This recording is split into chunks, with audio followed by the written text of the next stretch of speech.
Laisse-moi tu crois mon cœur. Oh Père, je viens, Seigneur, t'offrir, je viens, Seigneur, ouvrir la porte de mon cœur. Regarde la profondeur, l'âme, et purifie-moi. Purifie mon cœur, purifie mon âme, Seigneur. Aie pitié de moi, fils de David, l'agneau de Dieu. Aie pitié, Seigneur. De sanctification. Je vais m'approcher de toi avec assurance. Merci. Me veux un jour dans tes pavés, me veux un jour dans ta maison, me veux un jour dans tes pavés, le meilleur. Me veux un jour dans tes pavés, me veux un jour dans ta maison, me veux un jour dans tes pavés, le meilleur.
vous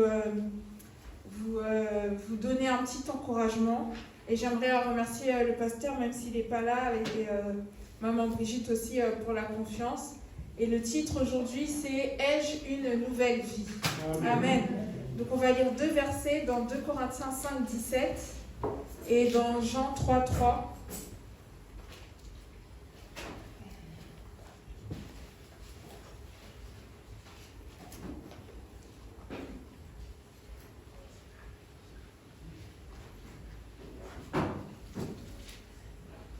Amen. 2 Corinthiens 5, 17 nous dit « Si quelqu'un est en Christ, il est une nouvelle créature. » Amen. Amen. Les choses anciennes sont passées, voici toutes choses sont devenues nouvelles. Toutes choses sont devenues nouvelles. Amen. Maintenant, Jean 3, verset 3.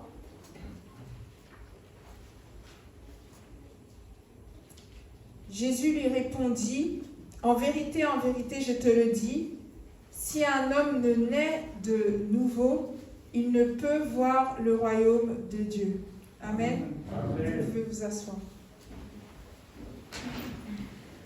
Alors le titre, comme je l'ai intitulé, c'est « Ai-je une nouvelle vie ?» J'aurais pu intituler ce message « Ai-je une nouvelle identité ?» Ai-je une nouvelle vie ou ai-je une nouvelle identité? Donc les 2 versets en fait qu'on vient de lire, ce ne sont pas des versets qui sortent de l'ordinaire, ce sont des versets que vous avez déjà entendus encore et encore, surtout le 2 Corinthiens 5, 17 qui dit que nous sommes une nouvelle créature lorsque l'on est en Christ et que les choses anciennes sont passées et que toutes choses sont devenues nouvelles. Alors, en Jésus-Christ, nous avons une nouvelle identité, une nouvelle vie. Quand on devient en Christ, quand on entre dans la famille de Christ, les choses anciennes sont passées. Cela veut dire qu'il y a des parties de nous qui existaient auparavant, qui maintenant n'existent plus. Ces parties que l'on nomme choses anciennes meurent. Au même instant, il y a une renaissance, une naissance nouvelle, un nouvel esprit naît en nous. Un nouveau croyant ou une nouvelle croyante n'est plus la personne qu'elle était auparavant. Cette personne n'existe plus. Cette personne est morte. Toutes choses sont devenues nouvelles. Alors, quand un enfant naît, quand un bébé naît, on vient le voir pour le rencontrer pour la première fois. Et il serait bizarre que quelqu'un demande « Ah, mais d'où vient ce bébé ? Quel est son passé ? Qu'est-ce qu'il a fait hier ? Qu'est-ce qu'il a fait la semaine dernière ?» Ce serait une question très bizarre. Parce que le bébé vient de naître. Le bébé est nouveau. C'est un nouvel être qui vient d'apparaître. Et personne ne demande d'où vient ce bébé. Personne ne demande qu'a fait ce bébé la semaine dernière, parce que c'est une question qui n'a pas de sens. Personne ne dirait que oui, ce bébé vient de là ou de là. Non, parce que ce bébé vient de naître. Il n'a pas de passé. Et souvent, c'est la même chose quand nous, on vient à Christ. Parfois, on pense que ces versets que je viens de lire, être en Christ, être chrétien, être né de nouveau, c'est quelque chose qui est magique et qui fait que les péchés sont effacés, oui, mais notre passé, nous, on s'en souvient encore. Et le diable, quand il vient nous rappeler au sujet de ce passé-là. Il vient nous dire, mais oui, tu es né de nouveau, oui, tu vas à l'église, ouais, c'est bien, mais tu te souviens de ce que tu as fait la semaine dernière, tu te souviens de ce que tu as fait le mois dernier. Et en fait, quand le diable vient vous rappeler les choses que vous avez faites auparavant, les choses pour lesquelles vous vous êtes repentis, c'est comme si une personne venait dans une maternité demander, oui, mais ce bébé, qu'est-ce qu'il avait fait la semaine dernière? Et nous, il faut que l'on réponde, mais ça n'a pas de sens. Ta question n'a pas de sens. Me rappeler mon passé, ça n'a pas de sens. Me rappeler les choses anciennes, ça n'a pas de sens. Parce que je suis une nouvelle créature. Et parce que les choses anciennes sont passées. Amen. Mais souvent, nous tombons dans le piège. Oui, les choses anciennes sont passées et nous devenons des nouvelles créatures. Mais quand on nous rappelle et quand on nous... Des fois, ça peut être une personne qui vient et qui nous rappelle quelque chose, ou ça peut être une situation que l'on vit qui nous rappelle les choses anciennes. Ça peut être une chanson peut-être qui nous rappelle des choses anciennes. Ça peut être un moment qui nous rappelle les choses anciennes. Quelque chose va toujours nous ramener aux choses anciennes. La bonne réponse, c'est de dire « Je suis une nouvelle créature ». Et cette question n'a pas de sens. Seulement, voilà, je ne vais pas aussi dire que nous, on ne se souvient pas de notre passé, parce que c'est faux. On se souvient de notre passé. On sait où est-ce qu'on était. On sait ce qu'on avait fait le mois dernier. On sait qu'on a mal parlé à notre sœur. On sait qu'on a mal parlé à notre père. On sait qu'on a mal parlé à notre fils, à notre fille. On le sait. On sait qu'on s'est mal comporté avec notre conjoint. On sait qu'on s'est mal comporté avec notre collègue. Alors, est-ce qu'on peut juste dire les choses anciennes sont passées et puis on fait table rase et puis voilà? En fait, le truc qu'il faut se rappeler, c'est que nos souvenirs, moi je pense que nos souvenirs sont là pour être un rappel personnel. Si on se souvient, si Dieu oublie, nous nous souvenons afin de ne pas retomber dans ses travers. Parce qu'on peut se demander, mais Seigneur, si toi tu oublies mes péchés, pourquoi tu n'effacerais pas aussi ma mémoire et la mémoire des gens autour de moi comme ça? Voilà, je suis nouvelle créature, je recommence tout. Non. On a tous péché un jour et on a tous eu cette chose qui nous a fait tomber. Avoir de la mémoire nous permet de ne pas retomber dans ces choses. Parfois, tu peux entendre quelque chose ou tu peux te retrouver dans une situation où tu te dis, là, si je continue dans cette voie, je sais que je vais tomber là. Là, si je continue avec cette personne, je sais que je vais tomber comme ça. Et c'est la raison pour laquelle nous nous souvenons. C'est la raison pour laquelle nous devons nous souvenir d'où est-ce qu'on vient, afin de ne pas retomber demain. Certes, nous sommes de nouvelles créatures. Certes, le Seigneur a oublié. Certes, le Seigneur a pardonné. Mais nous devons nous souvenir d'où est-ce qu'on était. Parce que si pour nous, demander pardon, c'est-à-dire recommencer une nouvelle fois dans 2 semaines, eh bien, c'est que finalement, on ne se souvient pas des choses qui nous ont amenés à pécher comme cela. C'est pour ça que nous devons nous rappeler. Ai-je une nouvelle vie? Oui, nous avons une nouvelle vie en Christ. Mais notre vie, depuis notre naissance, est une continuité. Nous naissons, nous apprenons des choses, nous sommes forgés par nos parents, par l'éducation qu'on a reçue. Et l'expérience nous permet de ne pas refaire certaines choses. Si vous savez que si vous allez dans cette fête avec cette personne, vous allez consommer ceci, cela, vous allez faire ceci, cela, c'est parce que vous avez une expérience déjà. Et donc, il faut se souvenir de ça afin de ne pas réitérer l'expérience. Nous sommes une nouvelle créature, nous avons une nouvelle identité, mais notre vie est une continuité. Et notre vie nous avons pour but dans notre vie de toujours nous améliorer. Et pour s'améliorer, il faut se souvenir de nos fautes. Comme quand nous sommes à l'école et que nous avons des exercices à faire, s'il y a un exercice, tu as eu, 8 sur 20 parce que tu n'avais pas très bien compris, tu refais l'exercice et ensuite, au prochain contrôle, tu as le même type d'exercice, tu te souviens que tu avais fait cette erreur. Donc, tu ne la feras pas la prochaine fois. C'est exactement la manière dont nous devons nous comporter en fait face au péché. Oui, nous avons une nouvelle identité. Oui, nous sommes des nouvelles créatures. Mais la vie en Christ n'est pas une vie magique qui efface tout et on reprend tout depuis le début. Nous devons nous souvenir afin de nous améliorer. Amen. Amen. Et les choses anciennes, oui, elles sont passées, Paul écrit, toutes choses sont devenues nouvelles. Quand on est de nouveau, nous avons un nouvel esprit et c'est ce qu'on appelle aussi la régénération. Nous avons accès maintenant au royaume de Dieu. Et ce processus, ce n'est pas un processus que nous pouvons faire de nous-mêmes en tant qu'hommes. Ce n'est pas un processus naturel. Il faut que Dieu vienne, il faut que Dieu intervienne dans cette situation afin que nous puissions avoir cette vie nouvelle. La nature humaine a besoin d'être régénérée, car l'homme est pécheur de nature et nous avons besoin de Dieu. Sans Dieu, il n'y a pas de nouvelle vie. Sans Dieu, il n'y a pas de nouvelle identité. Sans Dieu, il n'y a rien de nouveau. Amen. Quand nous sommes nés de nouveau, nous devenons alors des fils, nous devenons alors des filles adoptées par Dieu.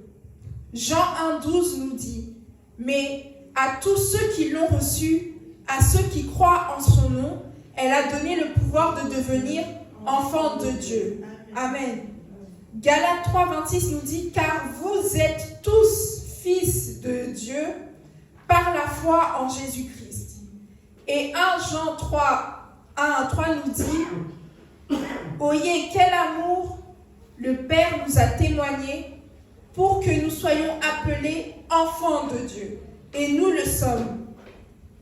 Si le monde ne nous connaît pas, c'est qu'il ne l'a pas connu. Bien-aimés, nous sommes maintenant enfants de Dieu. Nous pouvons bénéficier de l'amour de Dieu, de son nom qui est invoqué sur nous et de ses bénédictions. Et nous devenons alors héritiers de Christ. Nous devenons héritiers de Dieu. Parfois, on s'accroche aussi à notre vie passée, à nos anciennes habitudes, avant que nous soyons en Jésus-Christ. Alors parfois, on n'arrive pas à abandonner le péché, on n'arrive pas à se détacher des mauvaises choses, des mauvaises actions que l'on faisait avant. On écoute les prédications, on vient le dimanche, on dit Amen, on lève les mains, on est touché, mais notre vie ne change pas. Notre vie reste la même. Nous faisons toujours les mêmes péchés, on n'avance pas avec Dieu, parce que parfois, il faut dire la vérité, on n'a pas envie d'abandonner ces choses. On préfère rester dans notre bout du péché parce qu'en fait, c'est confortable. C'est ce qu'on connaît. Parce que tout le monde fait ça. Parce qu'on n'a pas envie d'abandonner certaines choses. Oui, le péché est confortable pour le moment. Oui, le péché, pour le moment, c'est agréable. On fait des choses qui nous plaisent dans la chair, on fait des choses qui ne nous semblent pas tout de suite urgent d'arrêter. Mais le confort que l'on ressent dans le péché deviendra un jugement demain. C'est la raison pour laquelle le confort ne doit pas être notre partage. La vie de chrétien n'est pas une vie de confort. Nous ne sommes pas appelés à vivre une vie confortable. J'aimerais bien que l'on vive une vie confortable et qu'on fasse tout ce qu'on veut. Mais ça n'est pas ce à quoi nous sommes appelés. Nous sommes des gens à part, des gens qui sommes élus. Et nous devons faire face à ce confort. Oui, c'est confortable le péché, mais ce péché, trop confortable, finira par nous endormir. Un jour, je regardais Malcolm, c'est une série que j'aime beaucoup. C'est l'histoire d'une famille américaine avec le papa et maman, il y a 5 garçons. Et un jour, 2 des garçons trouvent dans la rue un matelas. Et ils s'allongent sur le matelas juste pour rigoler avant de rentrer à la maison. Mais ce matelas était tellement confortable que finalement, ils l'ont ramené chez eux. Et puis, ils se sont encore couchés dessus. Et le matelas, il était tellement moelleux, tellement chaud, qu'ils ont encore dormi là-dessus. Et finalement, le matin, ils se levaient mais il repartait encore dormir sur ce matelas. Il faisait la sieste sur ce matelas, il dormait la nuit sur ce matelas. Le matin, pour se lever, c'était un problème parce que le matelas était trop confortable. Et un jour, la mère vient les voir et dit, mais qu'est-ce qui se passe? Vous dormez toute la journée, d'habitude, vous faites des bêtises, vous sortez, vous disputez, enfin, vous vivez quoi. Mais là, je vois que vous faites que dormir. Ça n'est pas normal. Et en fait, le péché, c'est un peu ça. On le croise un jour et puis on essaye et puis c'est tellement plaisant et confortable qu'on finit par le ramener chez soi. Et après, on se vautre dedans et on fait que ça. Et moi, aujourd'hui, c'est vraiment un encouragement en fait que j'aimerais vous donner. Si vous êtes dans cette situation où vous avez ramené un matelas confortable dans votre maison, jetez-le avant qu'il vous avale. Jetez-le avant que ce matelas ne vous avale et que ce matelas ne soit un jugement pour vous. Amen. Nous sommes une nouvelle créature. Nous avons une nouvelle identité. Amen. Mais comme je l'ai dit, avoir une nouvelle identité, ça n'est pas quelque chose de magique. Une vie nouvelle, qu'est-ce que ça veut dire en vrai? Parce que c'est beau de dire comme ça, je suis baptisée, je suis en Christ, j'ai une nouvelle vie, j'ai une nouvelle identité.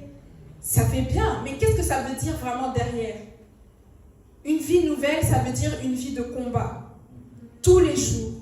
Tous les jours, je me lève et je dois décider qui je dois suivre. Tous les jours, je me lève et je dois décider comment est-ce que je dois marcher. Amen. Tous les jours, je me lève et je dois décider comment est-ce que je dois parler. Tous les jours, je me lève et je dois décider comment est-ce que je dois me vêtir. Tous les jours, je me lève et je dois décider ce que je vais écouter. Tous les jours, je me lève et je vais décider ce que je vais communiquer aux autres. Une vie nouvelle, c'est ça, c'est une vie de combat. C'est une vie de choix. Amen. Donc quand on dit que je suis une nouvelle créature, toutes les choses anciennes sont passées, oui. Elles sont passées pourquoi? Parce que le lendemain, je vais faire un nouveau choix. C'est ça une vie nouvelle, c'est que je fais un nouveau choix. J'avais l'habitude d'aller dans le chemin A, parce que c'était le chemin le plus facile, parce que c'était le chemin que je connaissais. Mais maintenant que je suis une nouvelle créature, je décide d'aller dans le chemin B, parce que c'est le chemin auquel Dieu m'a destiné. Je choisis de faire ce chemin. Une vie nouvelle, c'est pas que tout d'un coup vous allez vous réveiller et tout d'un coup, voilà, vous prenez le bon chemin, vous faites tout bien, carré, vous parlez bien, tout est bien, carré. Non. C'est la raison pour laquelle, même lorsque on suit le Seigneur depuis un moment, même si on est baptisé, même si on est baptisé d'eau et du Saint-Esprit, il nous arrive de rechuter. Pourquoi? Parce qu'on doit faire un choix. Et parfois, il y a des gens qui disent « Oui, mais depuis que je viens à l'église, je ne vois pas de changement. Depuis que je viens à l'église, c'est toujours pareil. Depuis que je viens à l'église. » En fait, ce bâtiment-là n'a pas de magie qui va vous changer instantanément. C'est juste de la pierre ici.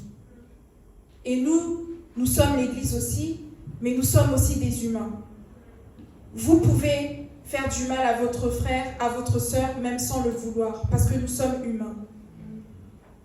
Mais ce qui va changer, c'est le choix que vous allez faire avec l'aide du Saint-Esprit. Lorsque l'Esprit de Dieu est en vous et qu'il vous guide, là, vous êtes une nouvelle créature. Amen. Il n'y a pas de choses magiques, de choses qui vont se faire instantanément. Nous devons travailler à notre salut et nous devons faire un choix. Amen. Galates au chapitre 4 et au verset 8, à partir du verset 8.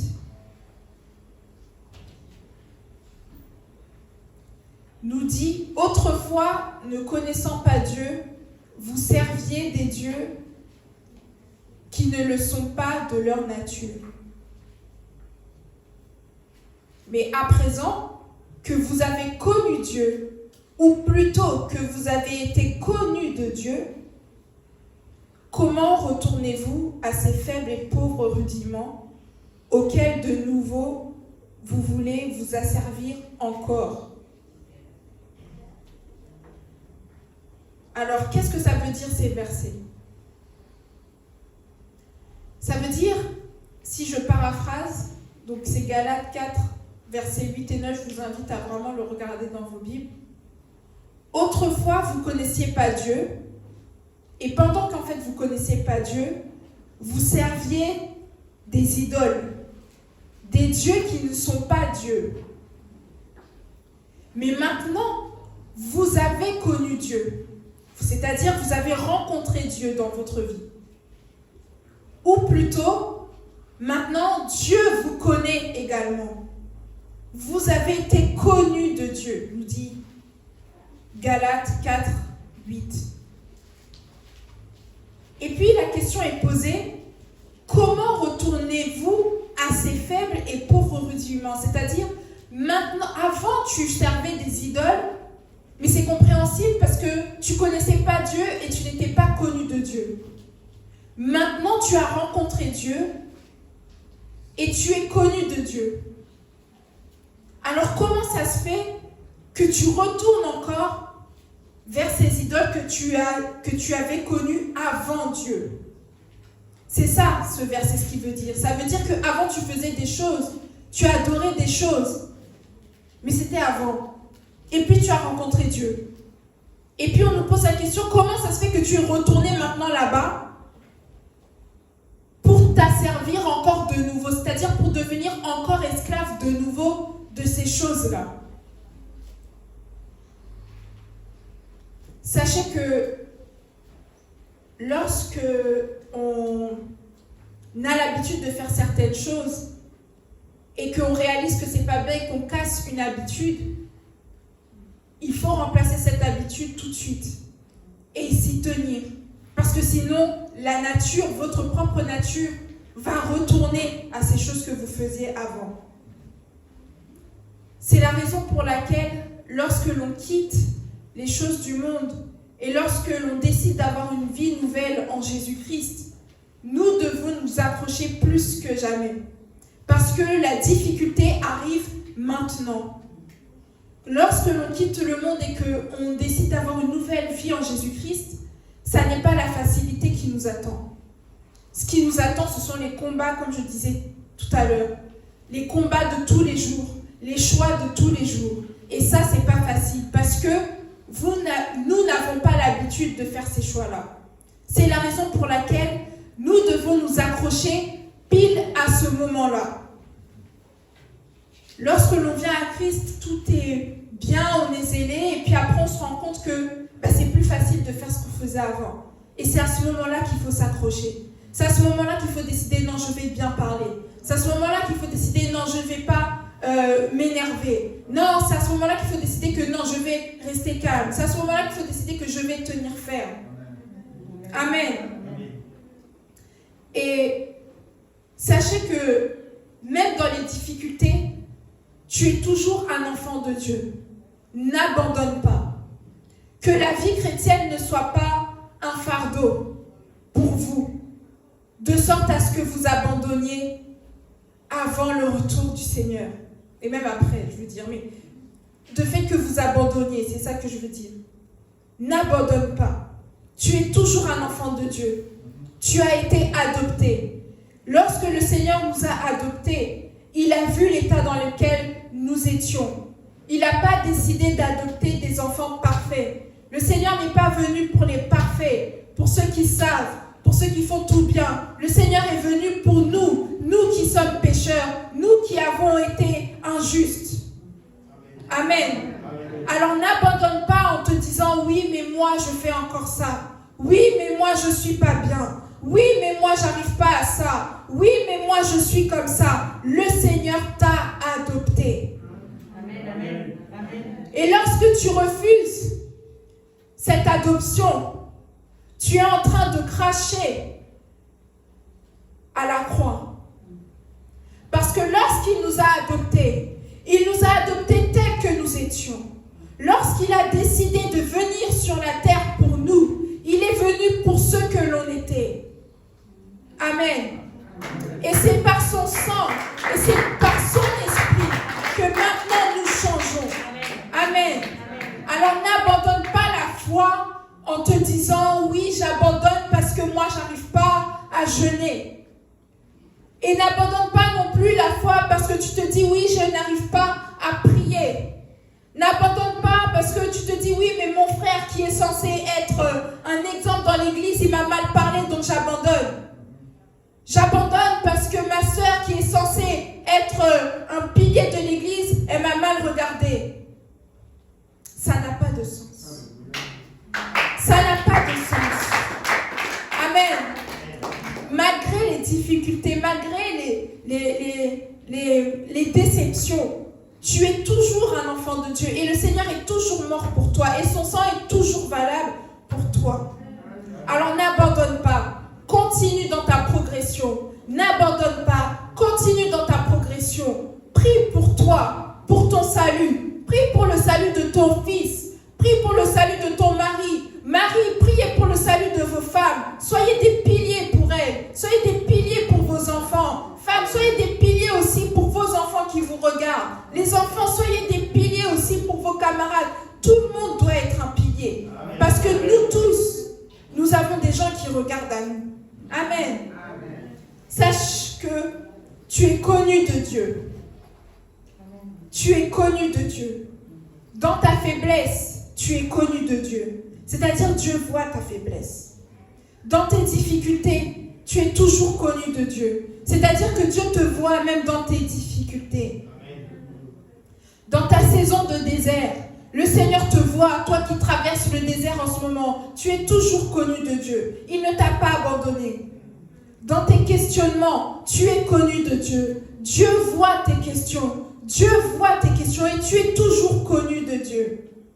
Dans tes doutes, tu es toujours connu de Dieu. Oui, tu as des doutes, mais Dieu te connaît toujours. Dieu te voit toujours. Amen. Amen. Amen. Et pour conclure, j'aimerais tout simplement dire, n'abandonne pas. Sois régénéré. Le salut, ce n'est pas que pour les autres. L'onction, ce n'est pas que pour les autres. Amen. La prière, ce n'est pas que pour les autres. Oui, la prière, c'est difficile quand on n'a pas pris ce rythme, mais fais-toi violence. Commence petit. Il n'y a pas petit aux yeux de Dieu. Dis-toi tous les jours, je vais prier 15 minutes de midi à midi 15. Si tu le fais tous les jours, ça va devenir même une habitude pour toi. Fais-le. Fais-le. Les petites choses. Si tu es fidèle dans les petites choses, Dieu voit. Dieu voit. Amen. Donc, ai-je une nouvelle identité? Oui, nous avons une nouvelle identité en Christ. Mais nous devons nous rappeler que c'est un chemin, que c'est un cheminement. Ce n'est pas quelque chose que tu te fais baptiser et bim, plus de problèmes, plus de soucis. Non, c'est des choix que nous faisons tous les jours. Est-ce que tu as une nouvelle vie? Une nouvelle vie en Christ, elle t'est offerte. Mais maintenant, c'est à toi de la saisir, de l'accepter et de faire les bons choix. Amen. Amen. Dans tous les jours, tu dois faire les bons choix. Sachez que il y a des jours où vous allez vous retrouver seul, et je pense que ça arrive à chacun d'entre nous, où vous vous retrouvez seul, où vous vous sentez seul, où vous êtes dans un endroit où vous êtes seul. Sachez que Dieu est la seule personne qui sera toujours avec vous. Alors si vous faites les choses pour votre frère, pour votre sœur, pour votre mari, pour votre enfant, pour votre collègue, un jour, quand il y aura personne autour de vous, vous devriez faire un choix. Et si vous faites seulement les bons choix parce que vous avez la pression des personnes, quand vous allez vous retrouver seul et que vous ferez le mauvais choix, ça sera dur. Ça sera bizarre même. On fait les bons choix d'abord parce qu'on veut une relation sincère avec Dieu. C'est la première personne qu'on doit essayer d'impressionner. C'est la première personne à qui on doit essayer de plaire. Jésus, Dieu, la seule personne à qui on doit tout faire pour le Seigneur. On doit tout faire pour le Seigneur. Ne venez pas à l'église pour quelqu'un, parce qu'un jour vous serez déçus. Et un jour vous allez quitter en disant que j'ai été déçu. Mais sache que Dieu ne peut pas te décevoir. Donc si tu viens seulement pour Jésus, si tu viens seulement pour Dieu, il n'y aura aucune raison. Aucune raison. Ai-je une nouvelle vie? ai-je une nouvelle identité? Cette nouvelle vie, cette nouvelle identité nous est offerte par le Seigneur. Mais nous devons l'accepter et faire les choix en conséquence. Amen. Amen. Je vous invite à vous lever et on va prier ensemble. Amen. On va prier que le Seigneur puisse nous aider dans cette marche qui n'est certainement pas la plus facile, mais qui est certainement celle que nous voulons suivre. La Bible nous dit que il y a des chemins, je ne sais plus exactement comment c'est dit, mais il y a le chemin large et il y a le chemin étroit. Et beaucoup vont dans le chemin large parce que c'est le chemin qui est confortable, parce que c'est le chemin qui est facile, parce que c'est le chemin où tout le monde va. Mais le chemin étroit qui mène à la vie, peu de personnes l'empruntent parce que ça demande des sacrifices, parce que ça demande des choix, parce que ça demande de la rigueur, parce que ça demande de la discipline. Et nous, on n'aime pas ça. Nous, on n'aime pas la discipline et on n'aime pas la rigueur. Et on n'aime pas quand on doit faire les choses contre notre chair. Mais réfléchissons 2 minutes. Est-ce qu'il vaut mieux céder et faire les choses faciles maintenant et se retrouver loin du Seigneur? Ou est-ce qu'il faut prendre la discipline maintenant, se dire Seigneur, je veux être discipliné maintenant, je veux te suivre maintenant, je veux me forcer maintenant pour ensuite avoir la vie éternelle? C'est une vie de choix. C'est des choix, c'est des combats de tous les jours. Amen. Et j'aimerais qu'on fasse cette prière, qu'on dise au Seigneur que aujourd'hui, Seigneur, même si je me suis fait baptiser il y a 1 an, même si je me suis fait baptiser il y a 5 ans, il y a 20 ans, aujourd'hui, je veux renouveler mes vœux. Aujourd'hui, je veux renouveler mes vœux. Comme on voit parfois des personnes qui se remarient au bout de 15 ans, de 20 ans, de 30 ans, nous aussi, nous allons renouveler nos vœux aujourd'hui. Nous allons dire, Seigneur, aujourd'hui, c'est le jour où je décide de te suivre. Seigneur, aujourd'hui, c'est le jour où je décide de prendre, Seigneur Jésus, la décision de prendre, Seigneur, une discipline afin de te suivre. Parce que je veux, Seigneur Jésus, avoir cette nouvelle vie, cette nouvelle identité en toi. Amen. Est-ce qu'on peut prier ensemble? Seigneur Jésus-Christ, je sais, Seigneur, que je me suis fait baptiser il y a longtemps maintenant. Je sais, Seigneur, que je te connais depuis longtemps maintenant. Je sais, Seigneur, que cette prédication, j'en ai déjà entendu, Seigneur. Mais aujourd'hui est un jour spécial. Parce qu'aujourd'hui, je décide de te suivre encore. Seigneur, aujourd'hui, je décide de saisir cette nouvelle opportunité que tu me donnes. Avant ton retour, Seigneur, il n'est pas trop tard, Seigneur, pour que je puisse te suivre.